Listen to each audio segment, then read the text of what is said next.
everyone. I'm Kamen Entchev. Welcome to the fourth week of Red Wolves Live, and I must say this was certainly the most exciting one. A-State tops Utah State 21-14 in overtime.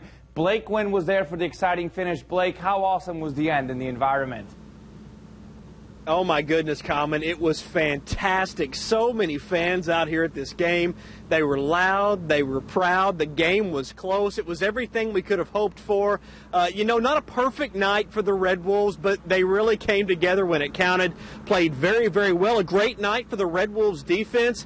Freddie Knighton had kind of a rough night, but you know what? He came through when it counted once again. But let me tell you, covering football games, this one was everything that you could have hoped. It was close throughout, kind of a bad first half, but the second half, fantastic. It went to overtime, and the Red Wolves coming out with a fantastic victory. We'll be back with more coming up after this, live here from ASU Stadium. Back to you, Kamen. Thanks, Blake. So let's head straight to those highlights. The A-State players didn't wear crosses today, but plenty of fans wore the T-shirt. 29,000 fans made it out tonight. On the field was the story that Michael Gordon didn't play, but the Red Wolves that did play would turn the ball over. Tress Houston turns it over on a fumble on the first drive, and then Freddie Knighton throws his first interception of the season late in the first quarter. Utah State led 7-0 after the first quarter. The second quarter would feature plenty of big Red Wolves hits. Defense came out in this one as Q Lee lays out the Utah State wide receiver. That was big time. A couple plays later, Andrew Tryon with a hit stick of his own. Yeah, you're not going to hang on to that ball. But Utah State will continue to move the ball as Daryl Garrettson finds Ronald Butler for a first down inside the Red Wolves red zone. But the defense would step up yet again. Sterling Young comes up with the interception here, and he's come up with plenty of big plays in his career. And Young is going to head to the sideline and chest bump Trooper Taylor. Freddie struggled in the first half. He fumbled last week without getting hit, and here it is again, another fumble without contact.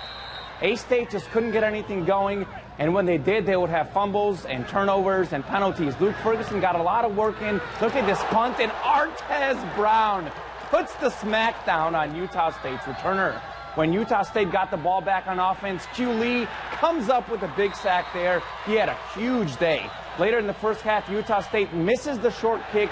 A-State might have blocked that one. Utah State takes a 7-0 lead into the locker room. About midway through the third quarter, the Red Wolves would finally get on the board as A-State gets tricky.